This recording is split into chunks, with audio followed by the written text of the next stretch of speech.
En un mundo lleno de violencia, tristeza y enfermedad, siempre hay una respuesta. Clama a mí y yo te responderé, dice el Creador. El Tabernáculo de la Fe presenta un mensaje de esperanza.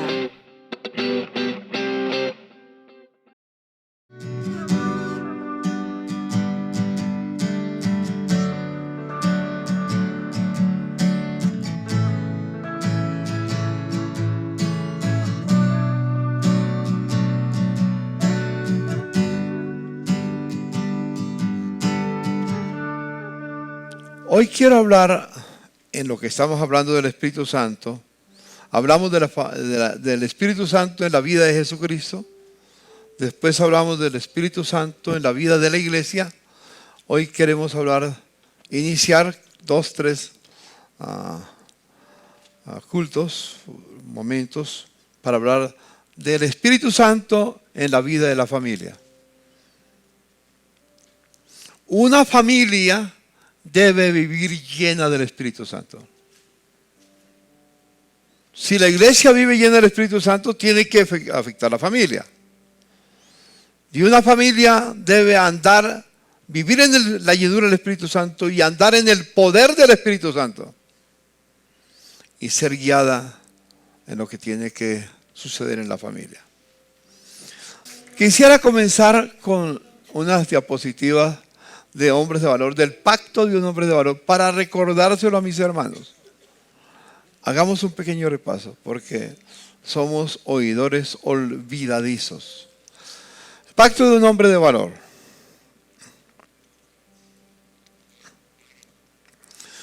Ese pacto de un hombre de valor tiene 5 puntos principales. Primero, ver a Jesús como el modelo de hombre que Dios diseñó para cada varón. Ser del sexo masculino es asunto de nacimiento, pero ser hombre es asunto de decisión. No todos los que son del sexo masculino son hombres, en el sentido bíblico de la palabra. Ser del sexo masculino es asunto de nacimiento. Nací siendo del sexo masculino y gracias a Dios por eso. Pero ser hombre toma decisión. Es una decisión. Por eso entonces estamos hablando de lo que Dios diseñó para cada varón. ¿Cuál es el modelo de hombre que uno puede tener? El único modelo que tenemos como hombre es Jesús. Cuando siendo Dios, no tuvo por usurpación ser igual a Dios como cosa que aferrarse, sino que se despojó a sí mismo, se hizo siervo y estando en la condición de hombre se humilló hasta la muerte de cruz. Y ustedes conocen ya lo que hemos hablado, que Dios lo exaltó hasta lo sumo y le dio un nombre que es sobre todo nombre, para que en el nombre de Jesús se doble toda rodilla de los que están en los cielos, en la tierra y debajo de la tierra, y toda lengua proclame que Jesucristo es el Señor. Ese será uno de los temas básicos que tendremos esta semana con Jorge Mitián. El señorío de Cristo. ¿Qué significa el señorío de Cristo? Pero Jesús se hizo hombre. Si queremos saber cómo vivió un hombre, tenemos que volver a releer los evangelios. Porque Jesús nos da el modelo de un hombre.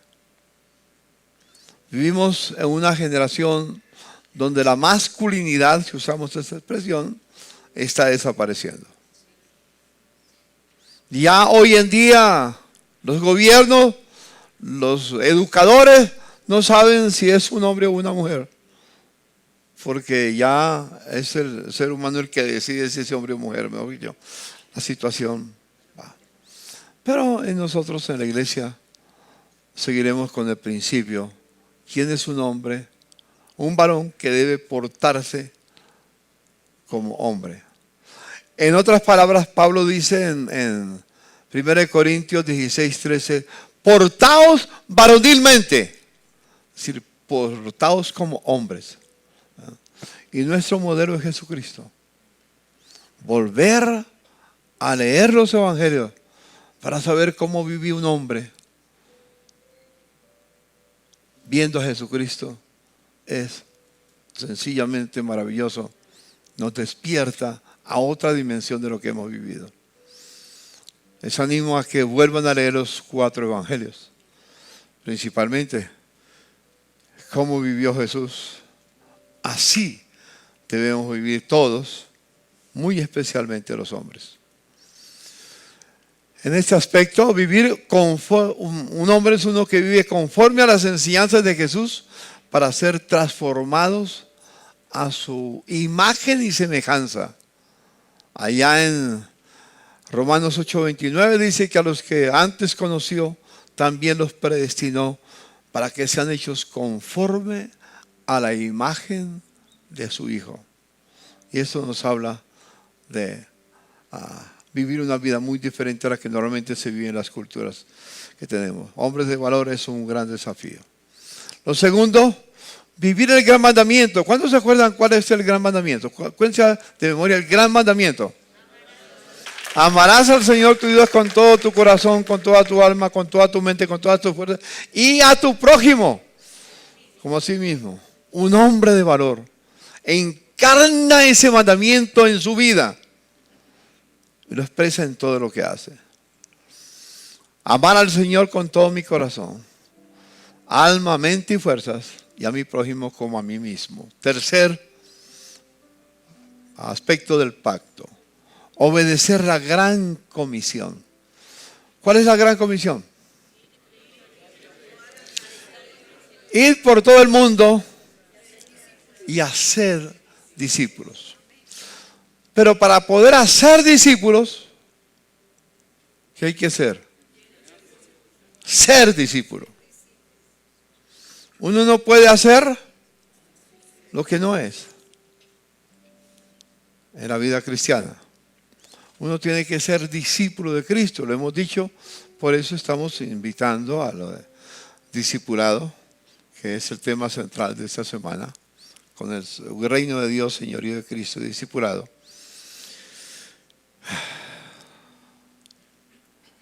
Jesús comenzó haciendo discípulos, y cuando ya los tenía, lo que les enseñó, les envió el Espíritu Santo.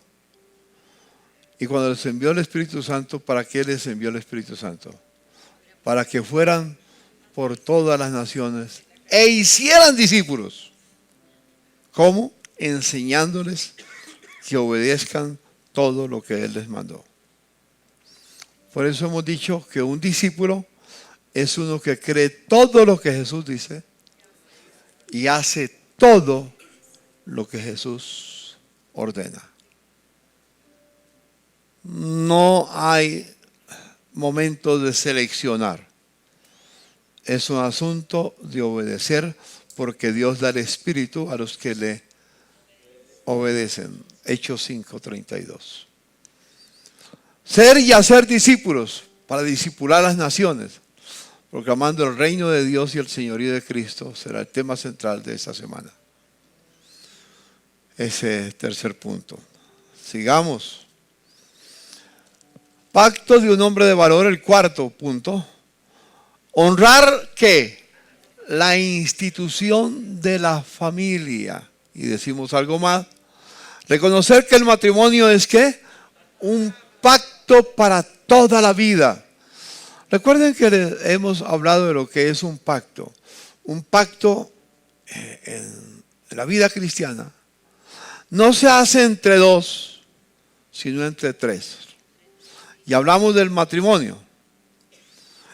Pensemos lo que he mencionado en un triángulo. Un lado del ángulo representa al hombre, el otro lado del ángulo representa a la mujer, y en el ángulo superior está Dios. Y mientras más cerca esté el hombre de Dios, más cerca esté la mujer de Dios, más cerca están el uno del otro. Mientras más tenga comunión con Dios, más tenemos intimidad y comunión el hombre y la mujer. Y en el centro están los hijos, protegidos. Por eso Pablo decía, ¿quién nos separará del amor de Cristo? No hay nada que nos pueda separar. Va a haber tormentas en el matrimonio. Va a haber dificultades. Pero si primero reconocemos que fue un pacto, no un contrato, sino un pacto.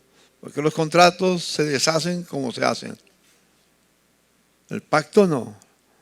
El pacto permanece. Y la principal persona que da ejemplo en el pacto no es la mujer, es el hombre. La mujer está también para caminar, pero el que tiene que dar el paso es el hombre. Lo vamos a ver en breve, un poco más. Es un pacto para toda la vida entre Dios, mi cónyuge y yo. Y por medio del amor, el amor que no es un sentimiento, sino un mandamiento. Del amor y el ejemplo, construir mi relación familiar en las enseñanzas de Jesús y crear una cultura de bendición en mi hogar y transmitir ese legado a mis generaciones. Que mis hijos, mis nietos, las próximas generaciones, recuerden que hubo un momento que en su generación comenzó a haber un cambio muy especial. El día que sus abuelos o su antepasado, lo que sea, el bisabuelo, lo que sea, se unió en matrimonio, en pacto para toda la vida. Hoy en día el divorcio es común en la iglesia. Dios nunca estableció el divorcio, no que sea el pecado imperdonable, pero nunca estableció el divorcio como un plan para vencer las dificultades en el matrimonio.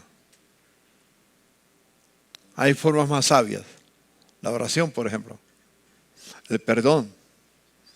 La decisión de amar.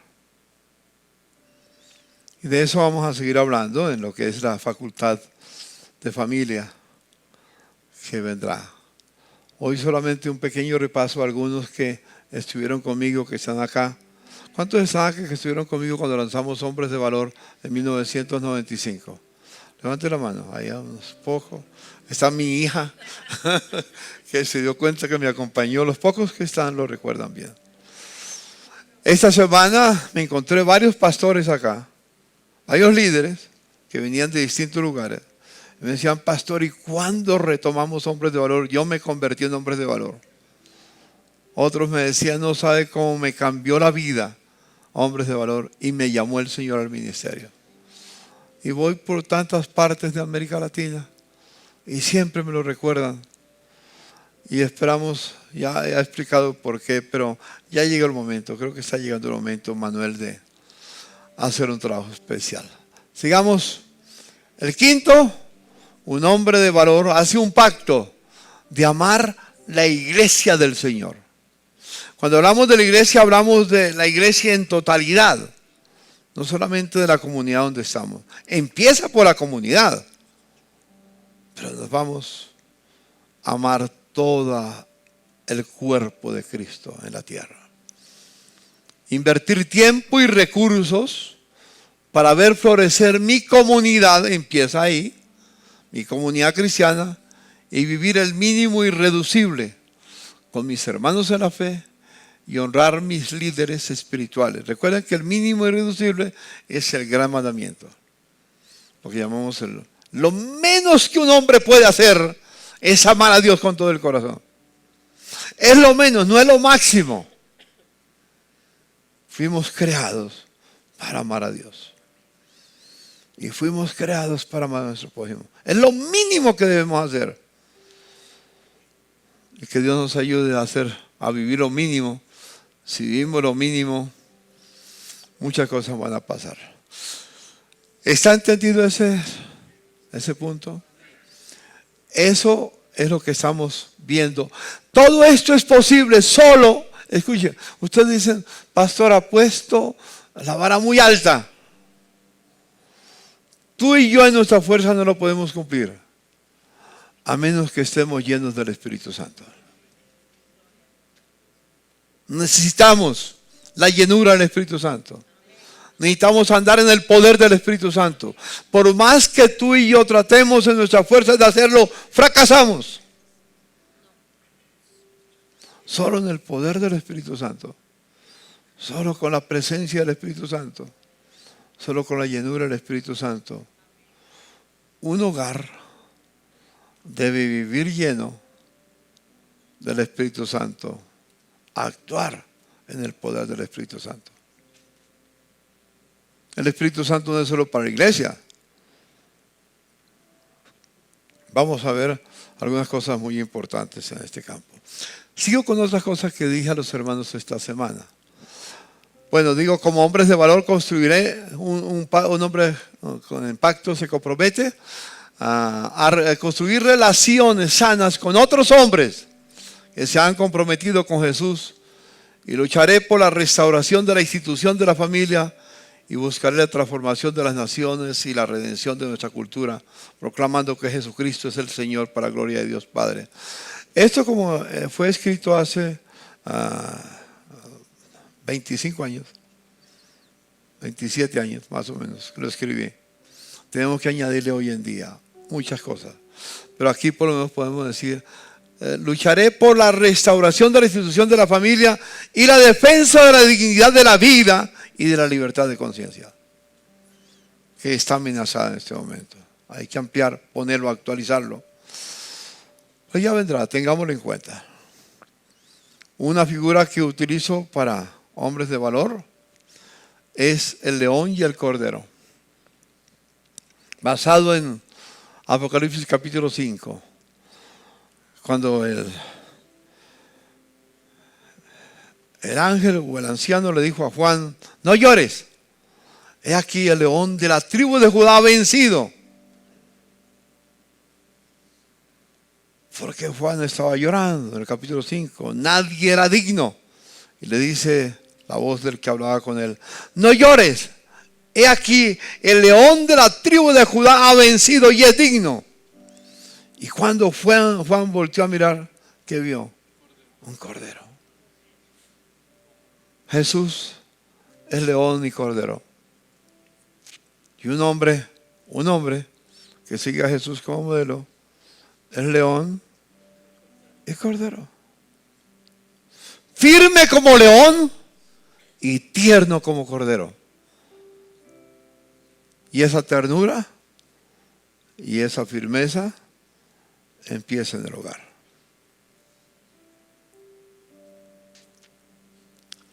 Alguien dijo también en alguna oportunidad que un hombre era de acero, una combinación de acero y terciopelo. Fuerte como el acero, pero suave como el terciopelo. Y esa suavidad o esa delicadeza, especialmente el hombre la debe manifestar con su esposa.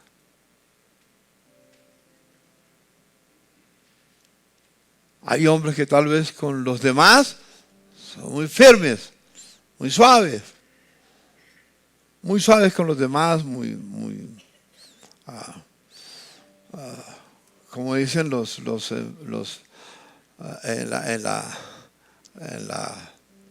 con los embajadores, son, ¿cómo se dice, Ruggiero? Muy diplomáticos con los demás. Pero en la casa son leones que quieren devorar a la esposa y a los hijos. La ternura se manifiesta en el hogar, la firmeza en su compromiso con Dios. Esas figuras no podemos olvidarlas, las hemos tenido ya por tantos años. Seguiremos enfatizando el precio. Ahora empezamos aquí con algo muy interesante, profundizando, recordándole. Y perdón, hermanos de Ecuador, que yo repase esto porque aquí se había olvidado.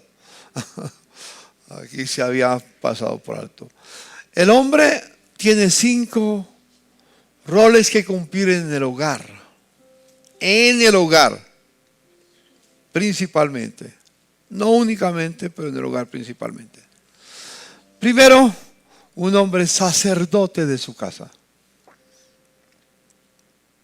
¿Qué quiere decir? ¿Cuál es la función de un sacerdote? Es un intercesor. Quien debe de interceder por su familia no es la mujer, es el hombre.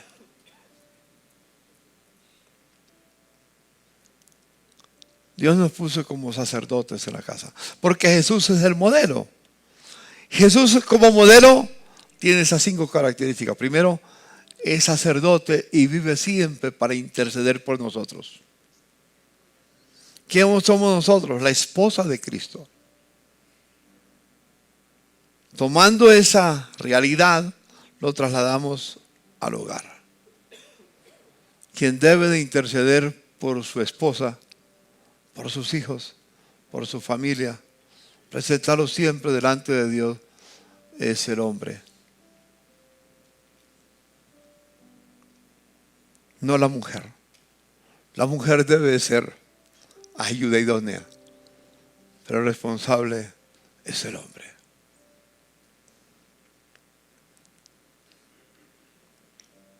¿Dicen amén? Ay, hermanos, si recobramos la hombría, ¿cómo cambiarían nuestros hogares? ¿Cómo cambiaría la tierra?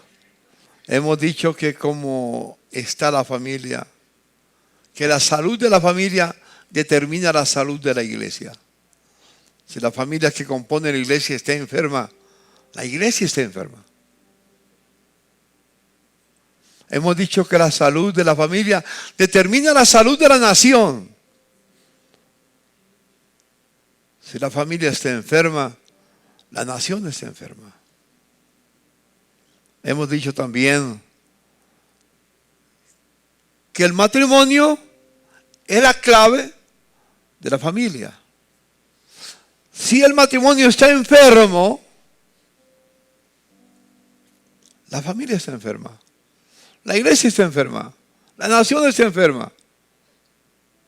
Pero ¿quién es el principal responsable de que la familia esté sana? El hombre. Por eso digo, el hombre es la clave o el clavo. ¿Qué eres tú, hermano?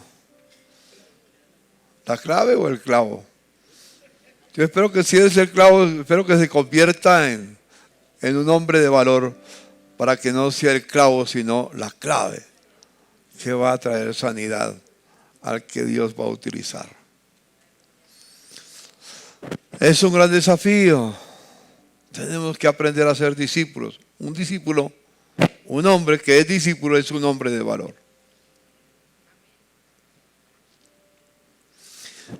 Eso le llega para las mujeres después, por ahora. Que las mujeres digan amén, después los hombres van a decir amén, pero por ahora empecemos con los hombres hoy. En segundo lugar, un hombre es profeta de su casa. ¿Qué hace un profeta? Cuando se desencamina el pueblo y va por otro lado, le dice al pueblo, estás en el camino equivocado. Tienes que volver al camino del Señor. Esto es lo que ha dicho el Señor. El profeta está puesto para señalar y recordando siempre lo que Dios ha dicho, no para adivinar lo que va a pasar. Hoy en día hay muchos profetas, pero son como adivinos. El Señor dice que, el Señor dice que. Yo recuerdo en tiempos pasados un hermanito muy querido, profeta, que apareció un profeta por ahí. Una señora estaba embarazada. El Señor dice que va a tener un varón. Y ese varón que nacerá de ti será un instrumento de Dios. La hermana se quedó con el mensaje, yo me quedé con el mensaje esperando. No había en ese tiempo todavía la ecografía para saber. Solamente se esperaba que naciera para ver qué era. Y nació mujer.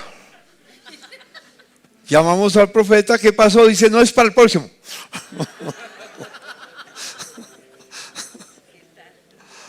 De eso hay abundantes hoy en día. Que Dios nos libre de ese tipo de profetas. que son profetas falsos. Profeta es solamente para recordarnos lo que Dios ha hecho. ¿Qué hace el profeta en la casa? Le dice a su familia lo que Dios ha dicho. Y lleva a su familia a caminar con el Señor. Yo sé que aquí hay varias hermanas a quienes amo con todo el corazón, que por algunas circunstancias no tienen esposo, porque se divorciaron o porque son madres solteras, lo que sea. Tal vez en ese momento les toca a ustedes que ejercer la función de profetas y guiar a sus hijos. Les acompañaremos en oración.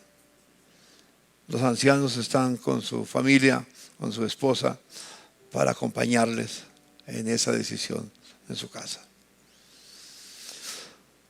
La tercera característica de un hombre que es como Cristo es cabeza.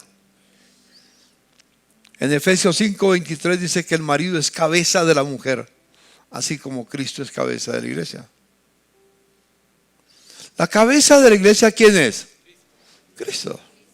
¿Quién es la cabeza del hogar? El hombre. Yo les he dicho con un poco de sarcasmo, es la cabeza, no el cabezón.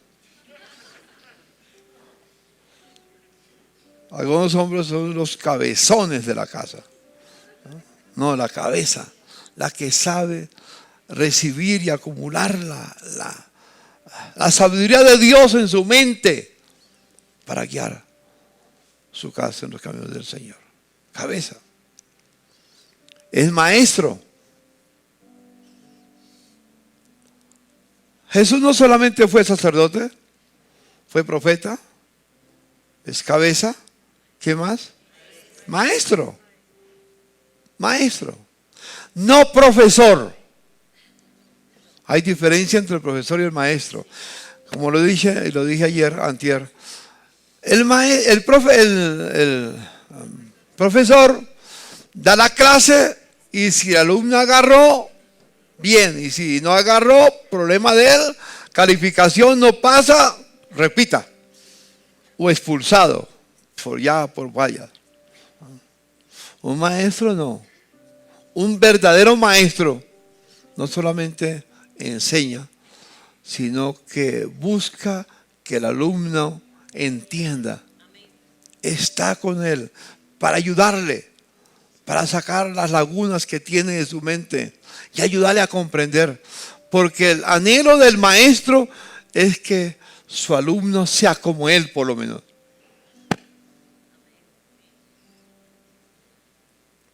Hermanos, usted y yo somos llamados a ser maestros de la casa.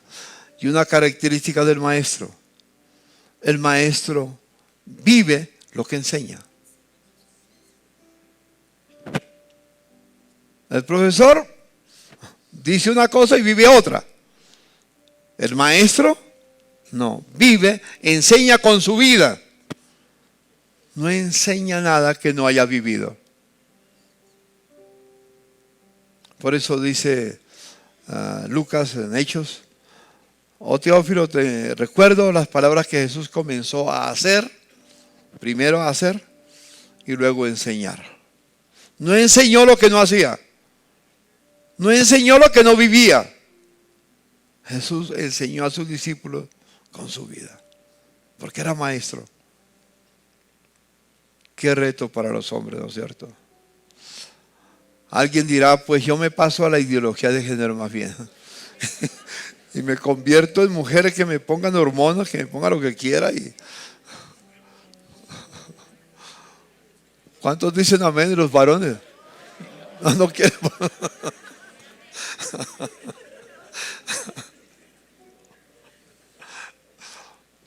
Y luego, de esto hay mucho para hablar, ¿no? Estoy solamente recordándoles. Esto vamos a profundizar en la facultad de familia. Por último, un maestro es llamado a ser pastor de su casa.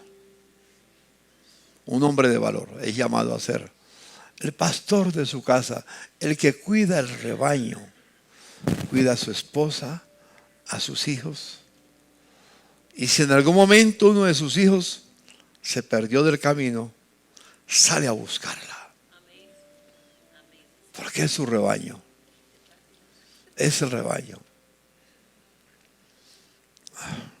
Tengo mucho para hablar de eso, pero el tiempo se me está yendo y falta una parte muy importante. ¿Entendemos? Digamos, un hombre de valor. A ver, los varones, pónganse de pie.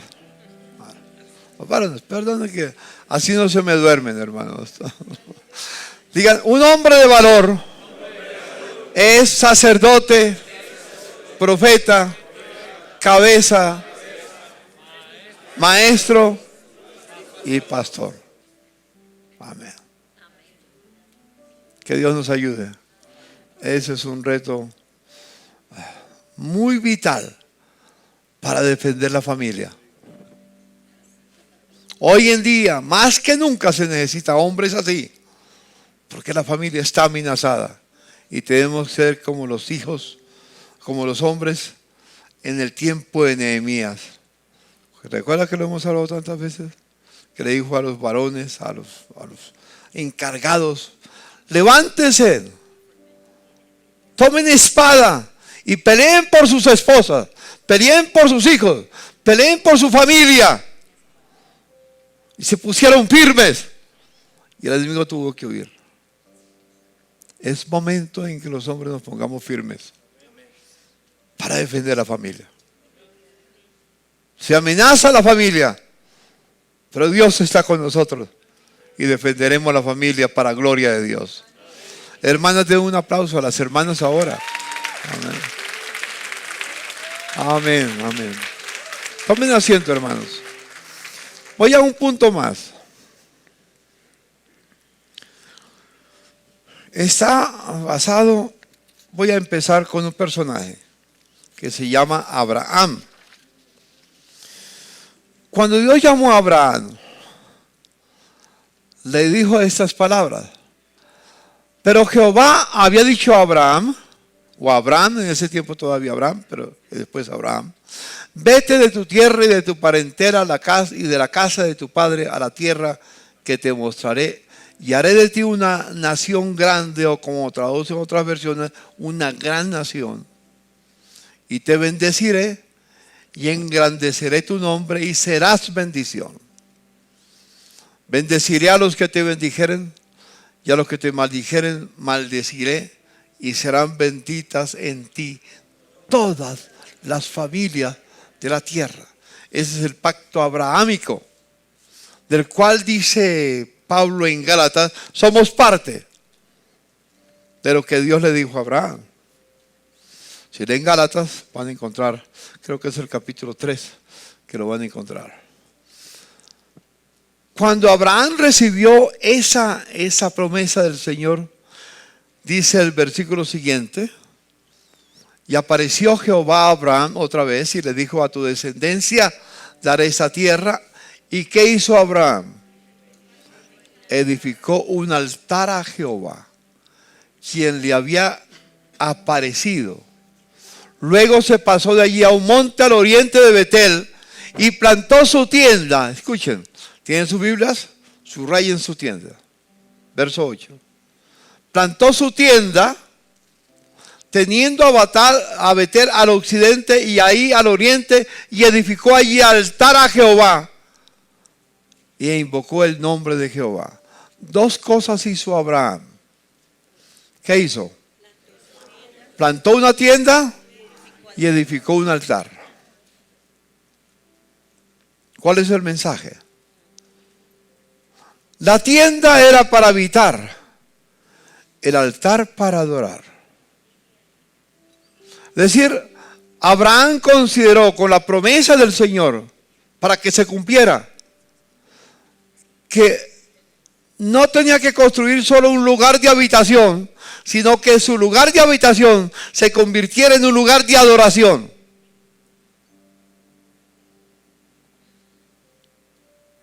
Nuestro lugar de habitación debe de ser un altar de adoración. La mayoría vienen aquí a este templo para adorar. ¿Y qué hace en su casa?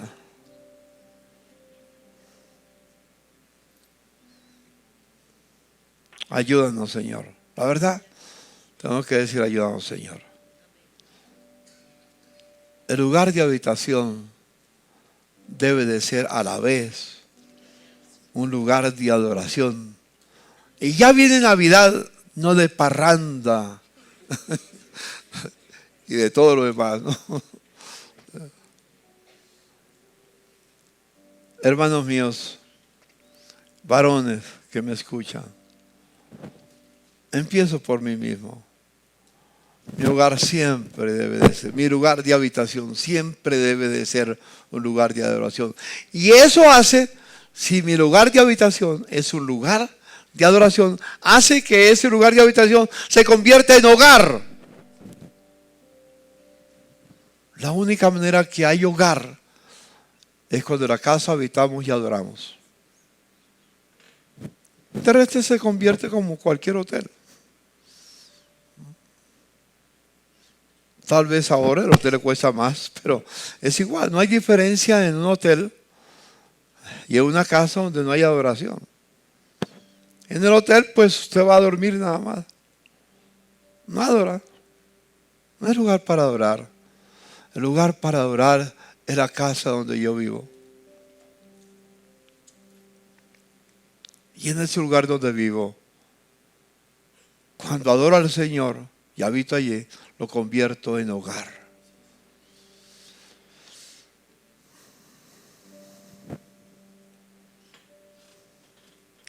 Que Dios nos ayude, hermanos, a seguir las huellas de Abraham. Edificaba tiendas para habitar, altares para adorar, y así formaba su hogar. Qué interesante que su hijo siguió la misma huella. Hay un error que cometió Lot, el sobrino de Abraham, que estuvo con él, que un poquito más adelante en Génesis nos dice que Lot se separó de Abraham. Y le dijo Abraham a Lot: toma tu camino, se va a hacer a la izquierda, yo voy a la derecha. En fin, toma tu camino, yo voy al opuesto. Y Abraham escogió la llanura, Lot escogió la llanura, lo más hermoso, lo que más atraía. Y se fue. Y dice, mire lo que dice la palabra del Señor. Bueno, voy a leer, antes de leer lo de Lot, voy a mirar lo de Isaac. Isaac, que era el hijo de Abraham, dice, se le apareció Jehová aquella noche y dijo: yo soy el Dios de Abraham, tu padre. No temas, porque yo estoy contigo y bendeciré tu descendencia por amor de Abraham, mi siervo. Pero me falta un pedazo. Déjenme mirar en la Biblia porque me falta un texto ahí. Génesis 26. Creo que es 24 y 25. A las 2 de la mañana no me acordé ponerlo. Estaba a las 2 de la mañana repasando esto. 24 y 25. Ahora 25. Y edificó allí un altar. El verso 25. 24 dice: se le apareció Jehová aquella noche, le dijo: yo soy el Dios de Abraham tu padre, no temas, porque yo estoy contigo y te bendeciré y multiplicaré tu descendencia por amor a Abraham mi siervo. Verso 25.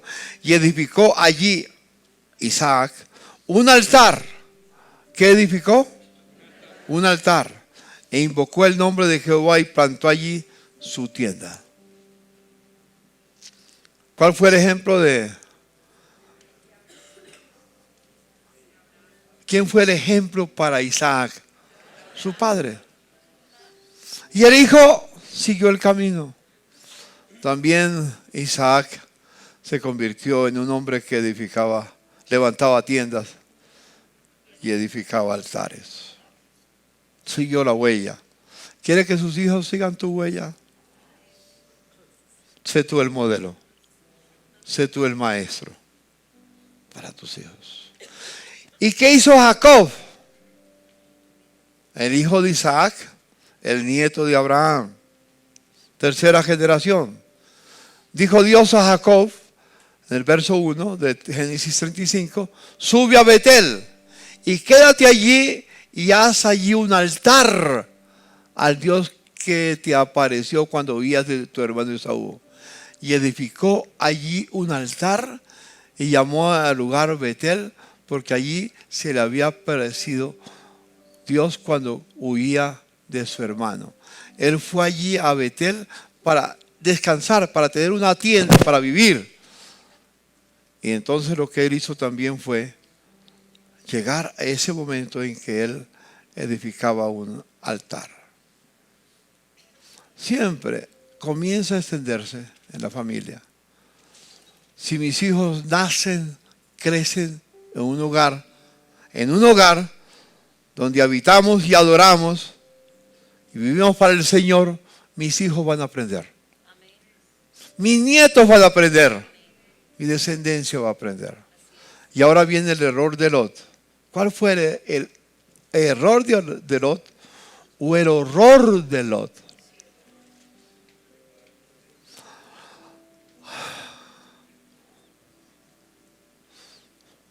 Me falta el texto. Capítulo 13 de Génesis.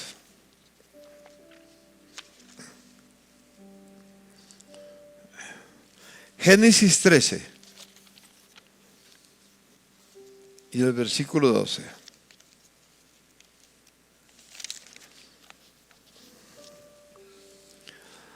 Abraham acampó en la tierra de Canaán, en tanto que Lot habitó en las ciudades de la llanura y fue poniendo sus tiendas hasta que llegó a Sodoma. Nunca se menciona que Lot haya edificado altares. Levantó tiendas y va avanzando. Cuando se levanta un hogar o una familia, un matrimonio, donde solo consigue lugar de habitación, tarde o temprano, si no levanta altares, va a llegar a Sodoma. Sus hijos van a habitar en Sodoma. Sus nietos van a habitar en Sodoma. Y ya saben lo que significa Sodoma. Y Gomorra. Homosexualismo. Lesbianismo y no sé cuántas cosas más. El mundo se está convirtiendo en una Sodoma y una Gomorra. Y los hijos de muchos cristianos ya empiezan a andar por ese camino. ¿Dónde está la falla? Tal vez en su hogar. No importa si un hijo es educado en los principios de Dios en su casa y aprende a orar a Dios, nunca caerá en Gomorra, en Sodoma. Nunca. Nunca caerá en Sodoma. Nunca irá a Sodoma. Vivirá para glorificar a Dios. Hermano, un hombre de valor es uno que hace de su lugar de habitación un lugar de adoración. Y entonces se convierte en un hogar. Sus hijos lo aprenden, sus nietos lo aprenden, lo transmiten a la próxima generación. Un hombre o un varón que levanta tienda para habitar, pero no se constituye un altar para adorar en su casa, no formó un hogar. Y sus hijos tarde o temprano van a estar en Sodoma. Van a vivir la experiencia de Sodoma y de Gomorra. Hermanos, qué reto. Por eso decía inicialmente, ser del sexo masculino es asunto de nacimiento, pero ser hombre es asunto de decisión. Yo quisiera en esta mañana a los que quieren ser hombres, que se paren de su lugar, vengan aquí al frente. Voy a pedir a los ancianos de la iglesia que pasen para orar por ellos. Suban, hermanos. Háganse aquí en este lado.